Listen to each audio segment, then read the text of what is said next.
Estudo bíblico, 1 Coríntios 3, versos 1 a 23. Cristãos carnais. Paulo havia repreendido os coríntios por seguirem os homens e exaltarem a sabedoria mundana. O capítulo 3 declara a causa radical desses pecados, a carnalidade. Carnalidade, capítulo 3, versos 1 a 4 e 18 a 20. Paulo chamou a atenção para os sintomas da espiritualidade infantil dos coríntios, usando como figura o tipo de alimentação por eles recebida. Eles ainda não estavam prontos para digerir alimento sólido, carne, isto é, verdades espirituais profundas, apenas leite, isto é, os fundamentos. Isso foi constatado porque havia o ciúme e a discórdia entre eles. Os irmãos competiam entre si, tentando mostrarem-se superiores uns aos outros. Os coríntios tentavam aliar-se com um pregador ou outro, criando partidos rivais. O orgulho deles fazia com que pensasse que eram sábios, verso 18, cheios de conhecimento, capítulo 8, verso 2, e espiritualidade, capítulo 14, verso 37. Sobre esse tema, ver também as seguintes referências: Provérbios 3, versos 5 e 7, Provérbios 26, 12, Isaías 5, 21, Jeremias 8, verso 8, Mateus 18, 4, Marcos 10, 15, Lucas 18, 17, Romanos 12, verso 16, Gálatas 6, 3, Tito 3, 3 e Tiago 1, 22. Havia egoísmo e presunção que os cegavam e os desviavam de suas verdadeiras necessidades espirituais. Ensinamentos corretivos, capítulo 3, versos 5 a 9. Jesus deixou claro que em seu reino os líderes são aqueles que praticam a humildade e o serviço. Paulo enfatiza a posição de servos que ocupam os pregadores.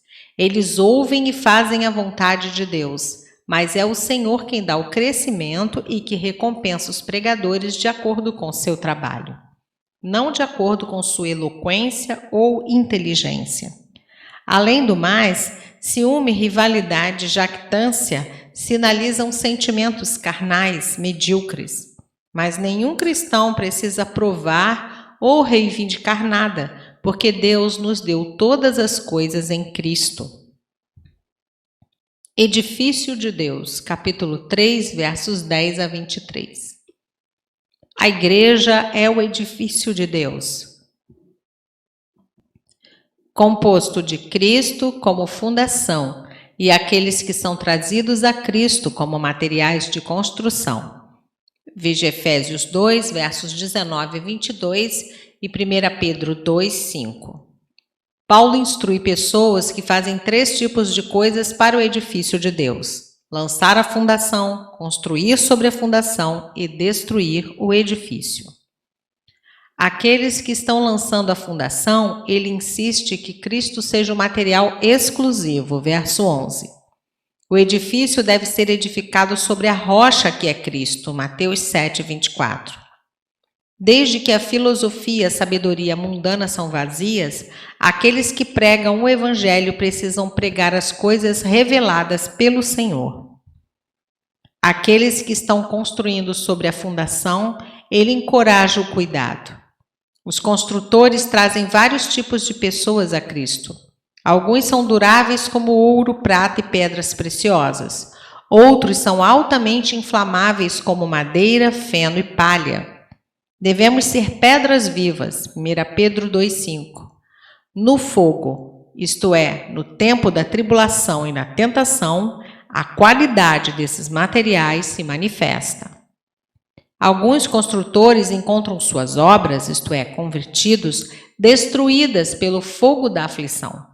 Ainda que grandemente desapontados, esses mesmos construtores serão salvos desde que pessoalmente resistam ao fogo. Outros construtores regozijam-se grandemente, porque aqueles a quem eles ensinaram perseveram na tribulação. Finalmente, Aqueles que destroem o edifício com falso ensinamento e com divisão estão ameaçados com julgamento severo pelo Todo-Poderoso. Alguns construtores em Corinto buscavam participar da obra de Deus, mas como confiavam apenas na sabedoria humana, usavam materiais perecíveis, madeira, feno e palha, que não sobreviverão quando forem revelados pelo fogo do julgamento de Deus.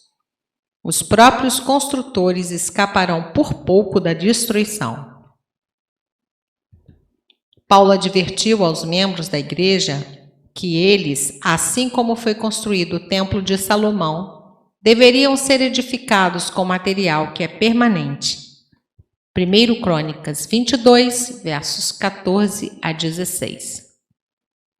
Assim como Deus demonstrou a sua presença no templo ao enchê-lo com a nuvem de sua glória, do mesmo modo agora habita no seu povo, enchendo-o com o seu Espírito.